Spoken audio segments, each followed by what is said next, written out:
ஒரு என்னுடைய சாட்சி ஒன்று சொல்கிறேன். சென்னைக்கு போன புதுசில் நானும் எங்கள் அண்ணனுமா சென்னையில் அம்பத்தூர் பாடியில் தங்கியிருந்தோம். கவனிங்க, பாடியில் தங்கியிருந்தோம். பாடியிலேருந்து எங்கள் அண்ணன் கோயம்பேடு பக்கம் சர்ச்சுக்கு வருவான். அப்போ சைக்கிளில் தான் வருவோம். சென்னையில் போய் முதல் வாரம் எங்கள் அண்ணன் எங்கள் கையில் சைக்கிளை தரோம். அவனுக்கு சைக்கிளை தந்து டபுள்ஸ் போகிறோம். நம்ம ஊர்லனா ஓட்டி போடுவோம். அங்கே போனால் சைக்கிளை கையில் தந்தா நானும் சைக்கிளை எடுத்துகிட்டு பின்னாடி அண்ணன் உட்காந்துருக்கேன். நான் சைக்கிளை ஓட்டிட்டு போயிட்டே இருக்கிறேன்.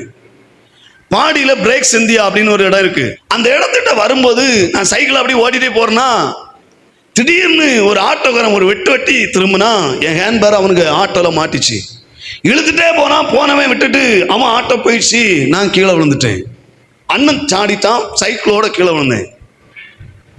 முட்டு, காலு முட்டு, கை எல்லாம் பிஞ்சு விளைஞ்சு சென்னைக்கு போய் முதல் ஞாயிற்றுக்கிழமை ரத்த கலரியா நிற்கிறேன். போட்டிருந்த பேண்ட் எல்லாம் கிழிஞ்சு அப்படி நிற்கிறேன். நான் அண்ணனை பார்க்குறேன். அவன் சொல்கிறான் சைக்கிள் எடுப்போம்னு. நான் நினச்சேன் வீட்டுக்கு தான் கூட்டிட்டு போவான்னு பார்த்தா நேர சர்ச்சைக்கு கொண்டு போயிட்டான். முதல் ஞாயிற்றுக்கிழமை ரத்தத்தோடு அந்த சர்ச்சில் போகிறேன். போய் பின்ன காலில் இருந்து ரத்தம் அடிஞ்சிட்டே இருக்கு. அவன் ஆஸ்பத்திரி ஒன்றுமே கூட்டு போல. சர்ச்சில் கூட்டு போய் ரத்தத்தோடு உள்ள போகிறத பார்த்தோன்னே பாஸ்டருக்கு அம்மா என்னாச்சு? அது வார வழியில் சின்ன ஒரு ஆக்சிடென்ட் ஆச்சு.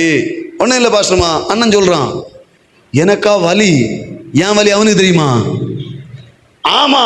அவன் சொன்னோடனே பாஸ்டர்மா ஓடி போய் கொஞ்சம் மருந்தண்ணே தூக்கி தந்து போட்டு அப்படி விட்டுட்டு அன்னைக்கு காலு வலியோட தான் முதல் ஞாயிற்றுக்கிழமை சென்னையில் ஆராதிச்சேன். இங்கே வரும்போ 2008 9 இருக்கும்னு நினைக்கிறேன். அப்போ நாங்கள் பழைய சர்ச்சு பாலப்பழத்துலேருந்து வருவோம். ஒரு பைக்கில் 5 6 வருவோம். ஏன்னா இங்கே கை தட்டுறது கூட யாரும் இல்லை, ஆள் இல்லை.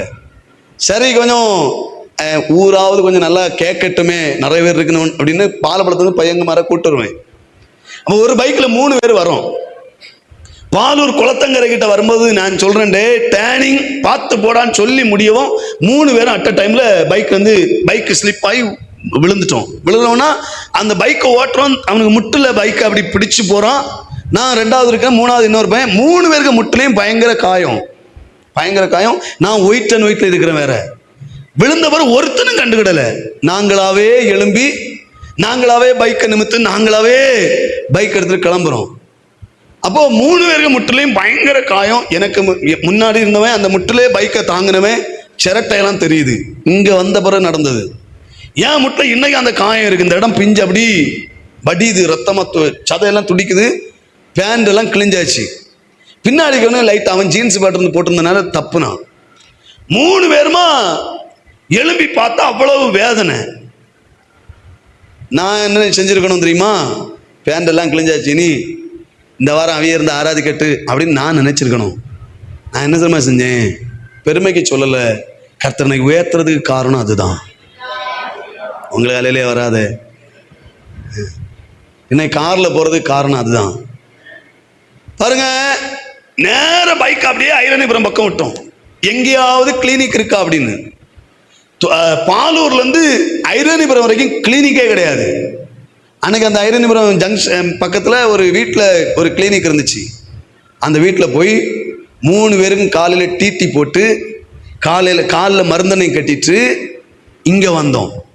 இங்க வந்தா ட்ரம் செட் அடிக்க முன்னாடி இருக்கிறவன் வந்தது. ஆனா அவன் சொன்னா அண்ணா எனக்கு இன்னைக்கு முடியாது, நான் படுக்க போறேன். பின்னாடி இருந்து எனக்கும் முடியாது. அவனை 2 நம்பி போய் படுத்துட்டானுவான். நான் எனக்கு மண்டை என்னமா சொல்லுது, பேண்ட் கிழிஞ்சிருக்கு, வார விழுங்குன்னு கிழிஞ்ச துணியோடு நிற்கக்கூடாது, ஒரு பேண்டங்களை அங்கே கண்டிப்பாக கிடக்கணும் அப்படின்னு மனசில் நினைச்சிட்டு நான் வாரேன். எனக்கு எப்படியாவது கூட்டம் நடத்தணும். அவனை போய் ரூமில் போய் படுத்து, அந்த ரூமில் தான் போய் படுத்துட்டானுவேன். நான் வந்த உடனே என்ன தெரியுமா தேடுறேன், எனக்கு பேண்ட் ஏதாவது இங்கே கிடக்கா அப்படின்னு. நான் ஊழியத்துக்கு 16 வருஷம் ஆகுது ஃபுல் டைமாக. அந்த ஞாயிற்றுக்கிழமை மட்டும்தான் கருப்பு பேண்ட் போட்டிருக்கேன். எனக்கு ஞாபகம் சரியா இருக்கும்னா வந்து பார்த்தா இங்கே சர்ச்சில் ஒரு கருப்பு பேண்ட் கிடக்கு. இந்த வெள்ளை பேண்டை கலத்தினேன், கருப்பு பேண்டை போட்டேன். பேண்டில் அந்த புண்ணு உரசிட்டே இருக்கு, வலி தாங்கலை. அது நடுவில் அன்னைக்கு ஆராதனை நடத்திட்டு வீட்டில் போய் பைக்கில் இறங்குனதான் தெரியும். 1 வாரம் காய்ச்சல்ல படுத்தது தான். ஆனால் இன்னைக்கு கர்த்தர் எவ்வளவு மகிமையா என்னை நடத்துறார் தெரியுமா?